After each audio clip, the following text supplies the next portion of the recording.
I was first introduced to Robert Buckley on Chesapeake Shores when his character came on later in the series after Jesse Metcalfe left the show. I really liked Jesse Metcalfe, so I had a hard time warming up to Robert Buckley's style as a replacement love interest for Abby. I don't know, I never felt the chemistry with those two, so my first impression was not spectacular. Well, the next time I saw him, he was paired with Aaron Krakow last April in Blind Date Book Club, and I enjoyed that movie. He played an already famous author who was trying to rebrand himself by self-publishing a new book in a completely different genre. It's a modern-day Gone with the Wind. And then he showed up incognito to a book club meeting to hear what they thought about it. Which is kind of ironic considering I just wrote.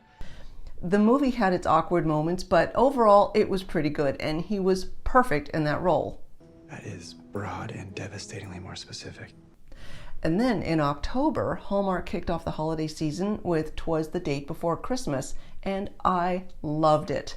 It was another silly premise, but it was based on a true story, and somehow I was actually completely caught off guard by how much I love that movie.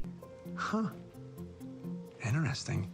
He was paired with Amy Groening, who decided to look for a blind date to spend Christmas with her family. Family's wacky Christmas events. Now, her family had some very regimented traditions, and this year they had decided to forego all of it. So, in a desperate attempt to convince him not to give it all up, she made up a story about seeing someone. And suddenly she needed to find a blind date to accompany her. And Robert Buckley filled that role perfectly. She scares me. If you haven't seen this one, I highly recommend it. At the very least, I would have a bizarre yet fun Christmas story to take back to the office. So now, he's being paired with Lacey Chabert in An Unexpected Valentine. How will they do together? I guess we'll just have to watch this weekend to find out.